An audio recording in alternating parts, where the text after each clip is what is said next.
দেশের ছবি জঙ্গনে নেমে এসেছে শোকের ছায়া।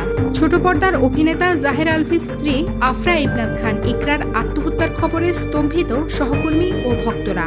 শোকের আবহের পাশাপাশি দানা বেঁধেছে নানামুখী প্রশ্ন আর গুঞ্জন।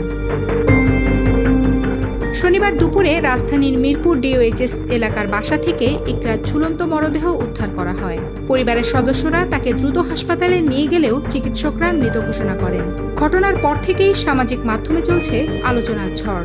নেটিজেনদের একাংশের দাবি, পারিবারিক কলহ এবং আলফির এক সহশিল্পীর সঙ্গে সম্পর্কের গুঞ্জনই এই ট্র্যাজেডির পেছনে সবচেয়ে বড় কারণ। যদিও এসব অভিযোগের কোনো আনুষ্ঠানিক প্রমাণ এখনও সামনে আসেনি। এ সমস্ত বিতর্কের কেন্দ্রবিন্দুতে রয়েছেন অভিনেত্রী ইফফাতারা তিথি। বেশ কিছুদিন ধরেই শোনা যাচ্ছিল তার সঙ্গে আলফির ঘনিষ্ঠতা বেড়েছে। মৃত্যুর ঠিক আগের দিন তিথির জন্মদিনে আলফির একটি ফেসবুক পোস্ট নতুন করে আগুনে ঘি ঢালে। ভেরিফাইড পেজে শেয়ার করা ছবিতে দেখা যায় একটি গামছায় জড়ানো অবস্থায় ঘনিষ্ঠ ভঙ্গিতে হাসছেন দুজন।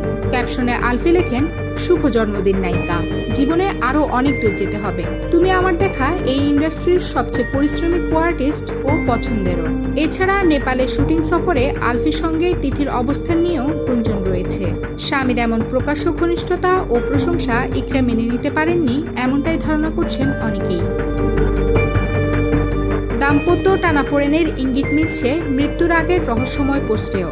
শুক্রবার রাত 3:13 আলফি লেখেন, ভুল করলে মাফ মেলে কিন্তু মুক্তি মেলে না। এর কয়েক ঘন্টা পর সকাল 10:56 ইকরা একটি হাস্যোজ্জ্বল ছবি দিয়ে লেখেন, কেউ একজন কারো পুরো জীবনটা ধ্বংস করে দেওয়ার পর মাত্র একটা দিন নষ্ট হওয়ার জন্য কাঁদছে। কান্নার চেয়ে এই পরিহাসের আওয়াজ অনেক বেশি তীক্ষ্ণ। স্ক্রিনশট ছড়িয়ে পড়তেই জল্পনা কল্পনা আরও তীব্র হয়। অনেকেই বলছেন এই পোস্টগুলোই ইঙ্গিত দেয় দাম্পত্য সম্পর্কের চরম মানসিক দূরত্ব ও তিক্ততার। তবে স্ত্রীর মৃত্যুর পর নেপাল থেকে এক আবেগঘন বার্তা দেন জাহের আলফি।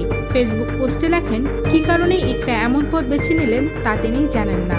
খবরটি পেয়ে তিনি মানসিকভাবে ভেঙে পড়েছেন এবং একমাত্র সন্তানের কথা ভেবে তিনি দিশেহারা। Campus Times desk.